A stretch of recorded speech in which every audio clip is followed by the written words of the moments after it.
When I was 7, my brother was busy chasing after some destitute kid, which ended up getting me kidnapped. By the time I made it back home, the destitute kid had become my stepsister. She was wearing an expensive princess dress, looking at me in disgust while pinching her nose. She smells so bad. Does she have some contagious disease? Because of this, my parents looked at me differently, and my brother showed nothing but disdain. Why did you come back to mess up our lives? That's when I realized that my stepsister was also my sister-in-law. Eventually, I was tortured to death by my stepsister, while my parents and brother just looked away. When I opened my eyes again, I was back to being 5 years old. That year, my parents' competitors targeted my brother, planning to kidnap him to force my parents to give in. This time, I pretended to be blind to it. Brother, whose worthless and biased parents can all go die. Little girl, you go and tell your parents to back off from this project, or your brother will never come back. A middle-aged guy wearing a baseball cap and a mask snarled at me. He was clutching my brother tightly. My brother was just a kid then, small and not evil. He looked at me with fear and pleading in his eyes. His jeans, embroidered with Ultraman, were already soaked. He'd peed his pants. I put on a scared face, nodding my head like a chicken pecking at rice. The kidnapper was satisfied,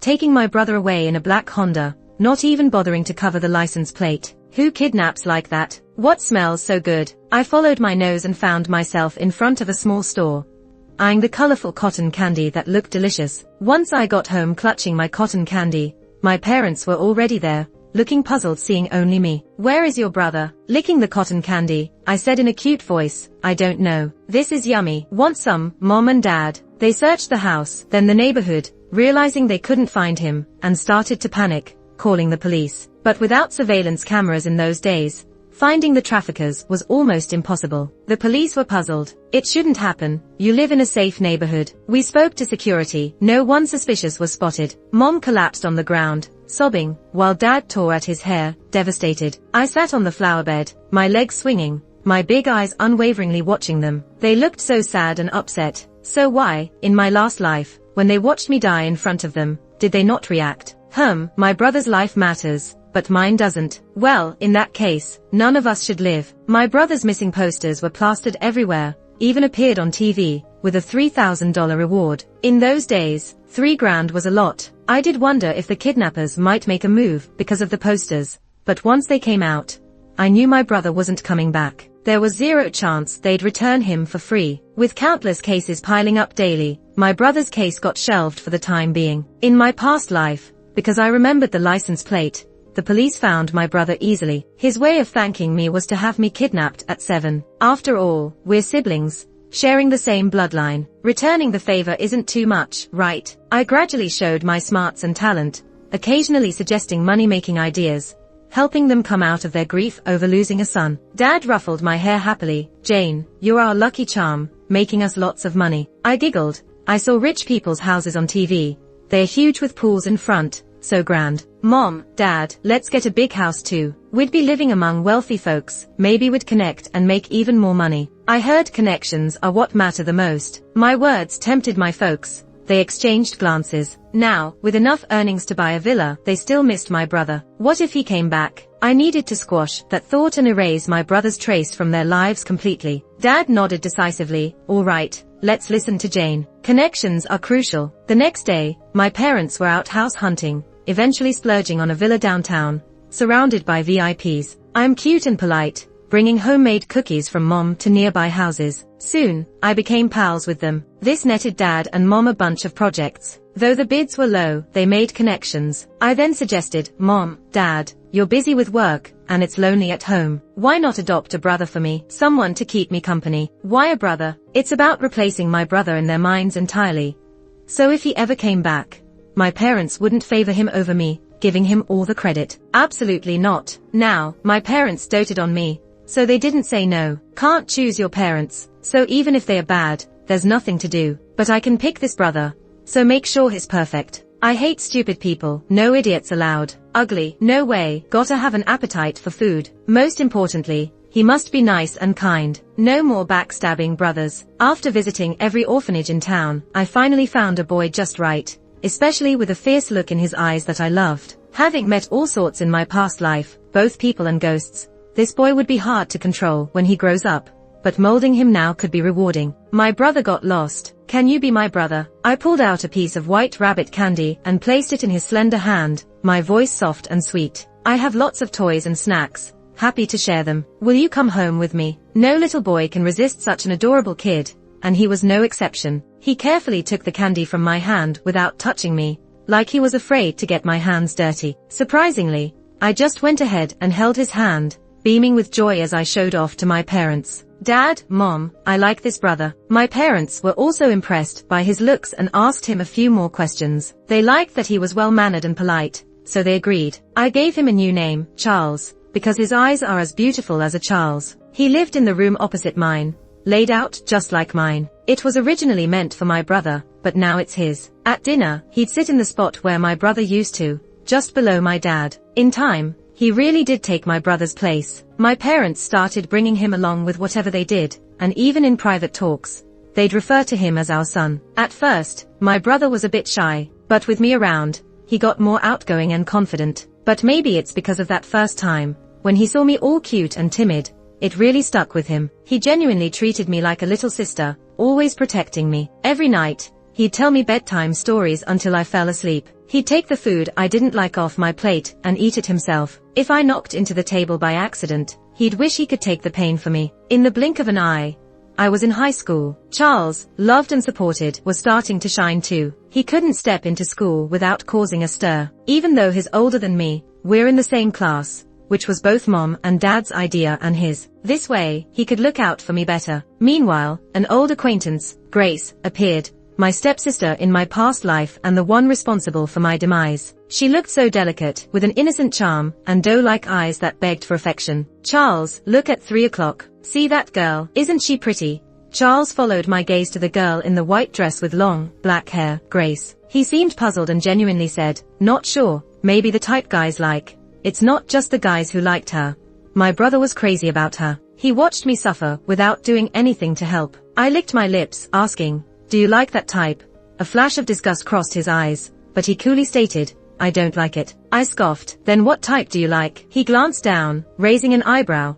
I like the stubborn, spoiled, unreasonable type. Me, Grace ended up in the same class as me, not because she passed the test, but as a special entry, basically a scholarship kid. Every year this elite school accepts a few scholarship kids to show off their inclusivity. But these kids get bullied, because most students are rich or heirs. In my past life, my brother stood by her making her feel fierce and entitled. But this time, my brother's not around.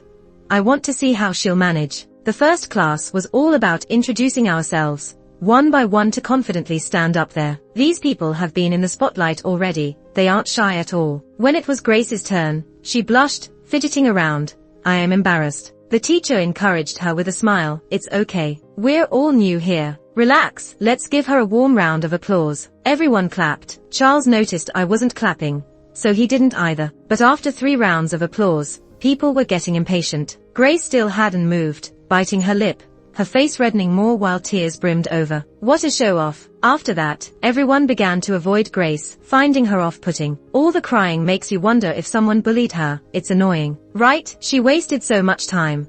I didn't even have time to hit the restroom. It's a pain. Hope I don't get paired up with her. Such terrible vibes might mess with my mojo. Nobody bothered to lower their voices, so Grace heard everything, ran to the teacher's office to complain. Such behavior might be fine in an ordinary school, but here in an elite one, it's social suicide. Because Grace has special circumstances, please be understanding and patient with her. Does anyone want to sit with Grace? She's shy. It'd help her get familiar with school if someone looked out for her.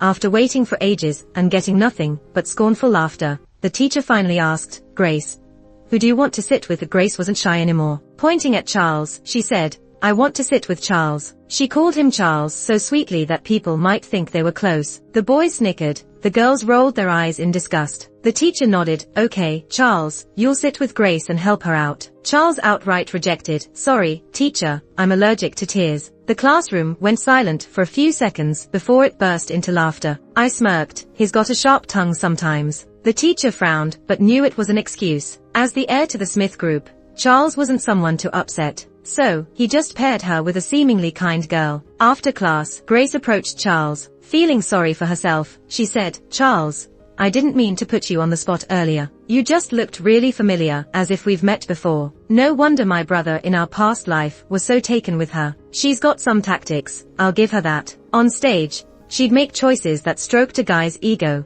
If that didn't work, she'd play the sympathy card behind the scenes. Most guys would have fallen for it. But not Charles. He wasn't buying it. Grace's eyes got all teary, and she bit her lip. Charles, do you have something against me? Did someone badmouth me? I grew up in a tough situation. Always looked down on. I just want friends, not to be lonely. Charles just scoffed. Maybe you should make friends with girls then. Grace blurted, girls are a hassle. I prefer hanging with guys. No drama, just good times. Just like that, the classroom erupted with a chorus of boos from the girls. This pretty face was really just a snake in disguise. Charles gave a cold smirk. I don't see girls like that, except for you. Grace, no matter how thick-skinned, couldn't stick around after that. Her face turned red. She went back to her seat and started to cry. But there was no sympathy, just snickers. What an ego. Does she really think someone like him would ever go for her? It's obvious. Seriously, who is she kidding? The Smith Group heir is way out of her league. She says girls are schemers, but she's the biggest one. Charles seems all charming,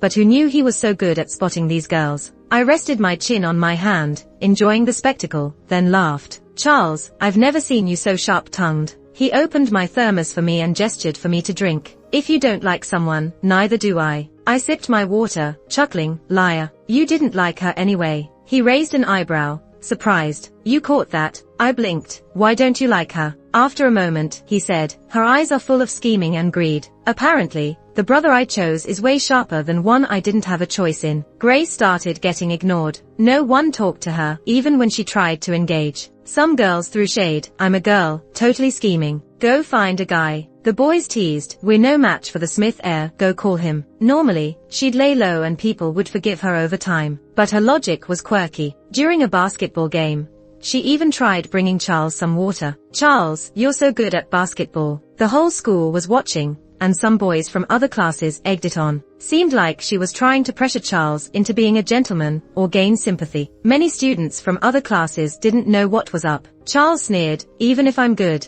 I'm not playing for you. Stop watching. After a few steps, he turned back to say, I don't know how many good brothers you have, but I'm not one of them. Don't call me that. Thanks. Then he headed straight for me, taking the half-drunk water bottle I was holding. After he drank it, he handed me the empty bottle. You watching her or me? I took the bottle, teasing, how do you never fall for her tricks? Charles laughed. Do you think all men are fools? She's so obvious, of course. She's up to something. Plenty of people fall for it though, like my brother and parents did in the past. They'd seen plenty, so they had to have known. The only reason was because they thought she mattered more than I did. After the game, Charles gained quite the fan club, all little admirers of his. In the restroom, I acted like it slipped out.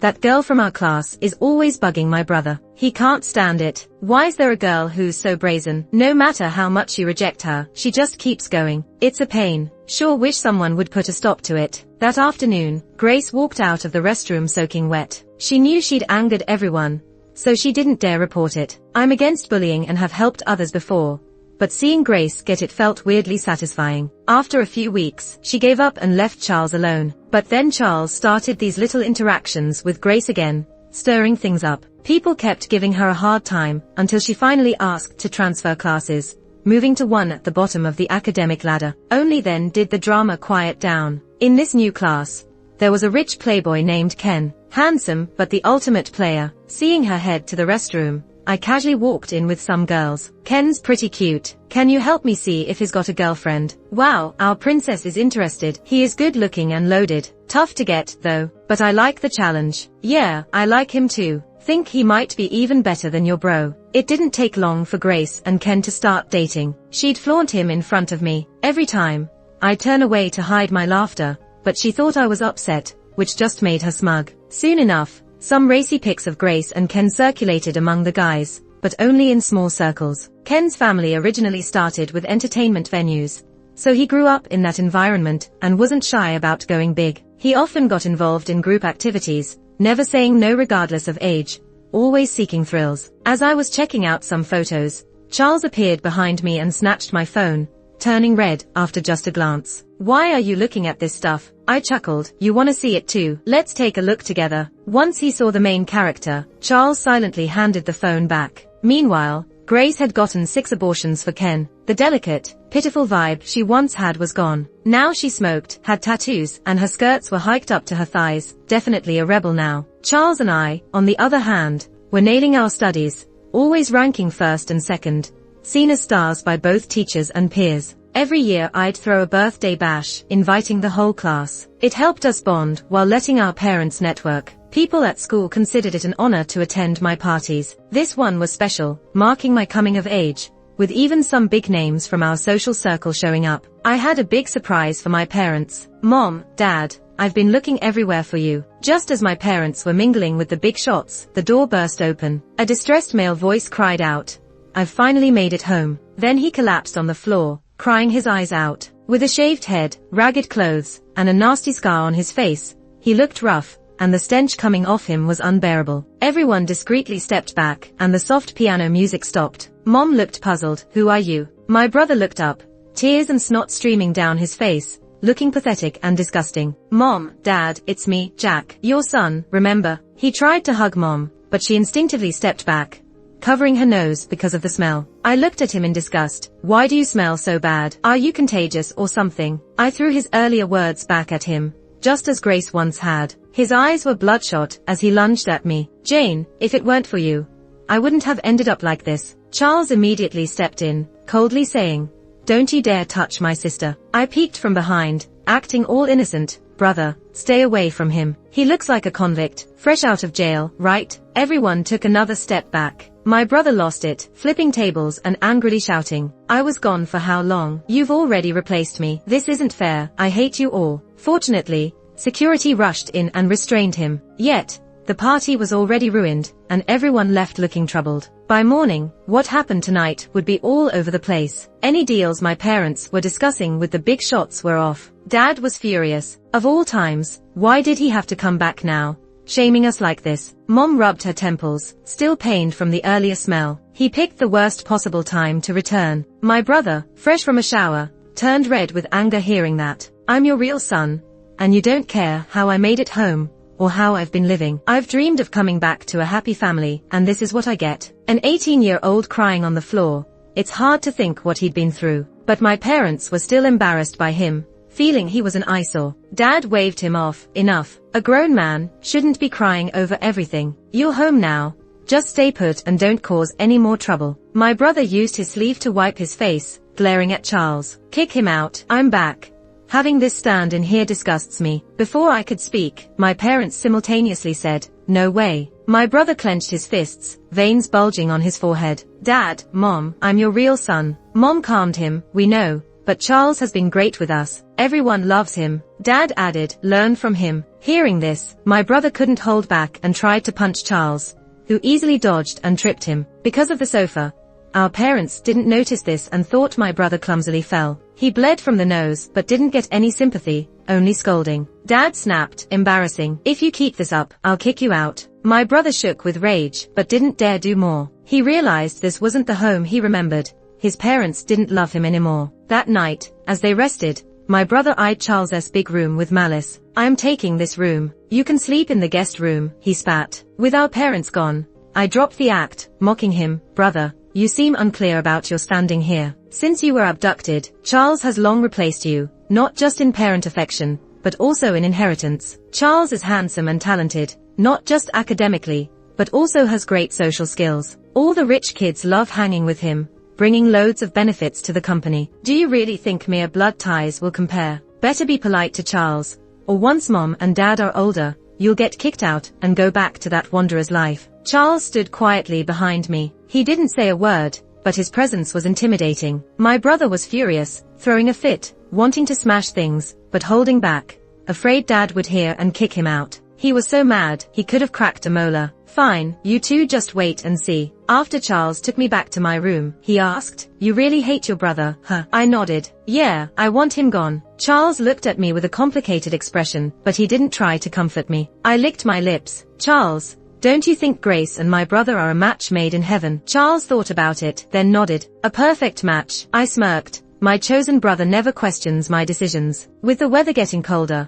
the days of Ken Group barely scraping by have come to an end. They've declared bankruptcy, meaning no more fun for Grace with them. When Ken was around, Grace was super cocky, bullying a lot of classmates, but now without her protector, everyone turned on her. I arranged for some people to corner her in an alley and beat her up, then swooped in as the hero. Naturally, I invited her over to my place. Grace was desperate for a lifeline, and didn't refuse me, flattering me with her words. I smiled warmly. What happened in the past is over. Let's be good friends from now on. Grace nodded eagerly, afraid I'd change my mind. I gave her a short skirt to wear, and sent her to my brother's room to wash up. Since he had just moved in, his room was sparse, almost like a guest room. He returned there, tired from gaming in the garden. After 5 minutes, it was still quiet inside. I spread my hands. Charles, you lost. Charles handed over all his allowance for the month. You know people better than I do. I chuckled. You understand people. I understand beasts. That evening, Grace stayed for dinner,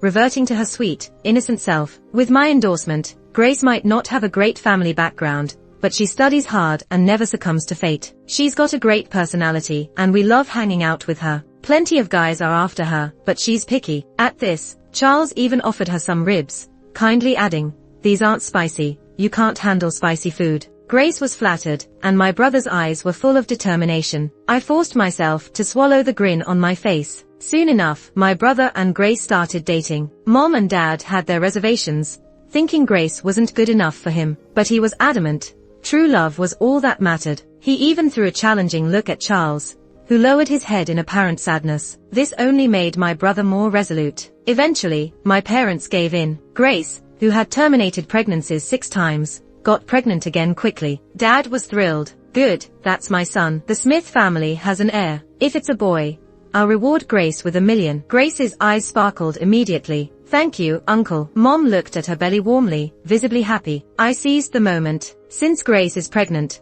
why not have a grand wedding and introduce my brother to everyone? They happily agreed and set the wedding for the end of the month. Passing by the study that night, I overheard my parents whispering, "Jack's useless out there, can't run the family business. Jane's excellent, but she's just a girl. We can't let her run the company. If this kid's a boy, he'll take over. If not, they'll keep trying until they have a boy. Though it's thanks to Jane the company is where it is today. She's not a boy. That's just fate." I smirked. Still the same as in my previous life. So heavy on the gender preference. Well, I guess I'll give them another big surprise. My brother and Grace's wedding was hurried, but the details were lavish and luxury defined. "Charles, the wedding's really beautiful," I praised while fiddling with a flash drive. Charles chuckled. "And you still plan to ruin it?" Watching my brother challenge me with a raised glass, I lifted my drink, clinking it from afar, and taking a small sip with a knowing smile. Otherwise, how will they learn? The wedding march began to play as my brother and Grace walked hand in hand,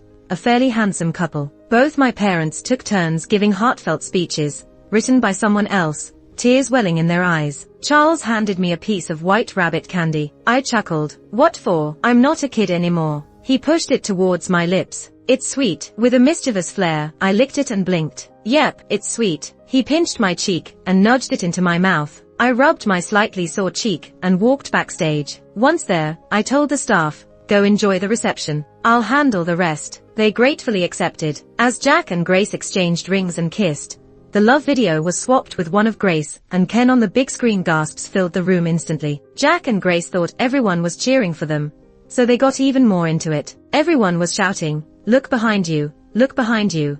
The two finished their kiss, smiling as they turned around, expecting a surprise from their parents. 1 second Grace felt like she was on top of the world. The next, she felt like she was plunged into an icy abyss. Jack's smile froze on his face. He said, with a twisted look, "Oh, so you've been lying to me all along." Grace turned pale, trembling. "Let me explain." Jack punched Grace hard in the face, then kicked her in the stomach. "Tell me whose kid you're carrying." Grace's white dress was instantly stained with blood, her body convulsing in pain, unable to make a sound. But Jack was blinded by rage, relentlessly punching and kicking her. Some people in the crowd tried to intervene, but Jack was like a madman. Their parents came out from the restroom and rushed to stop it, but Jack shoved them away. Their mother's head hit a pillar, blood gushing out, and she passed out. Their dad got punched too, losing a tooth. Not even 4 security guards could control Jack at that point. The police finally arrived and managed to stop him. Jack was taken to the police station, and their parents and Grace went to the hospital. Grace lost the baby, had a broken spine, 8 ribs fractured, required 7 hours of surgery. She survived, but would need to stay in bed for life, unable to wear pants for convenience, living without dignity. The mom had a mild concussion, nothing serious. The dad had 2 ceramic teeth implanted. It turned out Jack went crazy from intense emotional trauma, but the fact of severe assault remained, and he got sentenced to 8 years. I thought my parents would hire the best lawyer to reduce Jack's time, but they acted like he didn't exist anymore. Oh, now that it hurt them, they cared. After the college exams, I got the top science score. Charles was just 1 point behind me. I grinned widely, but he wasn't upset. After that embarrassing scene at Jack's wedding, my parents were just as proud at my college send-off party. They finally realized I was their only pride. After graduation, I took over their company, initially thinking of selling it for scraps, to ruin my parents' legacy. But it was worth too much, so I kept it, comfortably staying as the CEO. Charles became a professor, all because during a truth or dare game in a class reunion, they asked what type I liked. I joked, I like a scholarly bad boy, like a professor. The room erupted in screams. Since then, Charles wore gold-rimmed glasses, always pairing them with white shirts. Totally random. Grace went insane, my arrangement, and I sent her to a mental hospital. Jack had a tough time in prison. I got some big guys to take turns taking care of him, and he eventually committed suicide with a toothbrush. He reportedly died in agony, mumbling my name, talking about rebirth and weird stuff like that. I was always thinking of a way to deal with my parents without getting my hands dirty, but making them suffer. Yet, they beat me to it and got hit badly by a truck while driving. I consoled the truck driver. I know it wasn't your fault, it's tough for you too, and no insurance on your truck, right? Never mind, no need to pay damages. I'll even pay to fix your truck. Everyone called me the most responsible businessman. I turned and told the doctor, donate all the usable organs from my parents, and also their bodies. I almost told the doctors to save them if they could, but swallowed the words. Thank you, really, thanks so much. I express sincere gratitude for the patients you'll save. I accepted all the praise and honors with a smile. They were all deserved. As I stepped out of the hospital, I saw Charles waving at me from his new sports car. Today's weather is just perfect. The end.